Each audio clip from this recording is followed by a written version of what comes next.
కేంద్ర ప్రభుత్వం అనుసరిస్తున్న కార్మిక వ్యతిరేక విధానాలను నిరసిస్తూ joint platform of trade unions ఆధ్వర్యంలో ధర్నా నిర్వహించారు. ఈ సందర్భంగా ప్రగతిశీల బీడీ వర్కర్స్ నాయకులు కట్ల రాజన్న మాట్లాడుతూ కేంద్ర ప్రభుత్వం అధికారంలోకి వచ్చి 10 సంవత్సరాలు గడిచినా కార్మికులకు ఇచ్చిన వాగ్దానాలు నెరవేర్చకపోగా కనీసం వేతనాలను సైతం చెల్లించడం లేదన్నారు.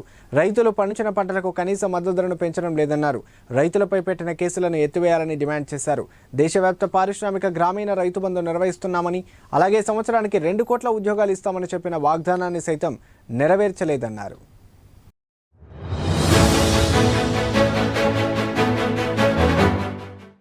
కేంద్ర ప్రభుత్వం అధికారంలోకి వచ్చి 10 సంవత్సరాలు అయినప్పటికీ కార్మికులకు ఇచ్చినటువంటి వాగ్దానాలు నెరవేర్చకపోగా కనీస వేతనాలు అమలు చేయలేదు. కనీస వేతనాలు 26,000 రూపాయలు ఇవ్వాలని, కనీస పెన్షన్ 10,000 ఇవ్వాలని చెప్పేసి కార్మిక సంఘాలు డిమాండ్ చేస్తూ ఉన్నాయి.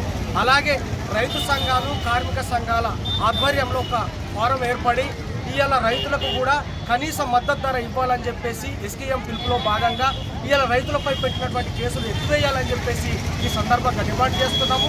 పారిశ్రామిక ఇవాళ ఫిబ్రవరి 16న పారిశ్రామిక కార్మిక బంద్ ఉంది, గ్రామీణ రైతు బంద్ ఉన్నది. కాబట్టి మేము ఒకటే చెప్తా ఉన్నాము, ప్రజలకు ఇచ్చినటువంటి వాగ్దానాలు మీరు మర్చిపోయి సంవత్సరానికి 2 కోట్ల ఉద్యోగాలు ఇస్తామని చెప్పేసి మీరు నెరవేర్చలేదు.